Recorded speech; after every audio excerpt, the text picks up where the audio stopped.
دور سے ہم گزر رہے ہیں، اس سے پہلے جتنے ادوار گزرے ہیں اس میں بھی جس کے پاس دولت ہوتی تھی اس کو عزت دی جاتی تھی، جس کے پاس دولت نہیں ہوتی تھی اس کو عزت نہیں ملتی تھی۔ آج اس دور کے اندر بھی آج بھی دولت سے قدر ناپا جاتا ہے۔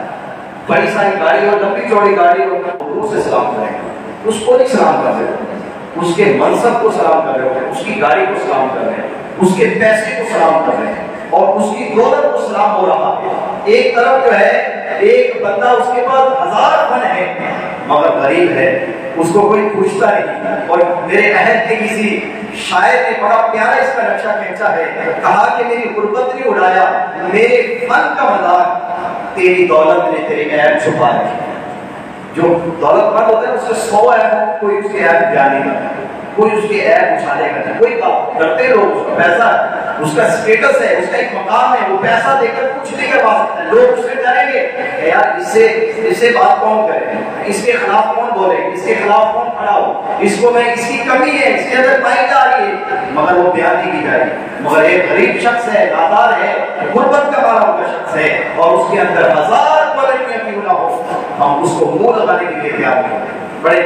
معذرت کے ساتھ، اور یہ ہمارے معاشرے کے اندر کے بعد عام پائی جاتی ہے۔ اور اس دور کے اندر جس دور سے ہم گزرے آج بھی جو ہے وہ پیسے سے قدر نہ پا جاتا ہے۔ رشتے داروں میں، عزیز میں، اپنی سوسائٹی میں، اپنی کمیونٹی کے لوگ اس کو زیادہ عزت دیتے ہیں جس کے بعد دولت زیادہ ہوتا ہے، اس کی بات کی زیادہ اہمیت ہے، میٹنگ میں اس کی بات اور مشورے میں اس کی بات مانی جاتی ہے ہمارے اس معاشرے میں کہ جس کے بعد دولت زیادہ ہوتی ہے۔ کچھ بھی بولتے ہیں ہم کہتے ہیں بابا کیا بات کر رہے ہیں۔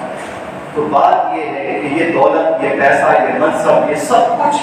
یہ بندہ ماری میرے آقا صلی اللہ علیہ وسلم کا فرمان کا مفہوم ہے کہ جو ہے بندہ یہی کرتا رہتا ہے، مالی مالی، میرا مال میرا مال۔ اس کا تو مال وہ ہے جو اس نے کھایا، جو اس نے پہن کر پرانا کر دیا، یا جو اس نے راہ خدا عز و جل میں صدقہ کر دیا، اللہ کو قرض حسنہ دے دیا، یہ اس کا مال ہے۔ باقی جو چھوڑا اس کا تو نہیں ہے، اس کے تو وارثوں کا ہے، اس کا تو نہیں ہے کہ وہ تو کفن میلا بھی نہیں ہوتے، بٹوارا کر لیتے ہیں، آپس میں بانٹ دیتے ہیں، یہاں تک کہ وہ اپنے گھر سے چارپائی نہیں دیتے میت اٹھانے کی، لوگ کہتے ہیں مسجد سے لے آؤ۔ یہ تو وہ جو ہے مرنے کے بعد پتہ چلے گا کیا معاملات ہوتے ہیں۔ تو فرمائے اس کا مال وہی ہے جو اس نے کھایا، جو اس نے پہنا، پرانا کیا، اور جو اس نے راہ خدا خرچ کر دیا، یہ اس کا مال ہے۔ اور جتنا چھوڑ دیا اس نے، یہ سب اس کے وارثوں کا ہے، اب اس کا نہیں ہے۔ اور بعد میں کیا ہوتا ہے، یہ بعد میں دیکھا جائے گا کہ مرنے کے بعد پھر یہ ہوتا ہے کہ جس باپ نے ساری زندگی مشقت کی اور محنتیں کرتا رہا، اولاد کے لیے باغ دور کرتا رہا، مرنے کے بعد وہ اولاد مدرسے کے بچے ڈھونڈتی ہے کہ جناب مدرسے کے بچے رہے قبر میں بیٹھ کے جو ہے وہ فاتحہ خوانی کرتے ہیں، قرآن پڑھتے ہیں، وہ جو ہے وہ تحفے عامل ہوتے ہیں۔ ہمارے پاس بھی میسیجز آ رہے ہوتے ہیں، میری ماتا کا انتقال ہو گیا، والد کا انتقال ہو گیا، سالے ثواب کا تحفہ چاہیے، ٹھیک ہے، ایک دوسرے کو دینا چاہیے، سالے ثواب کرنا چاہیے۔ بہترین تو یہ تھا کہ اس کا بیٹا باپ کی قبر پہ بیٹھ کر فاتحہ خوانی کرتا،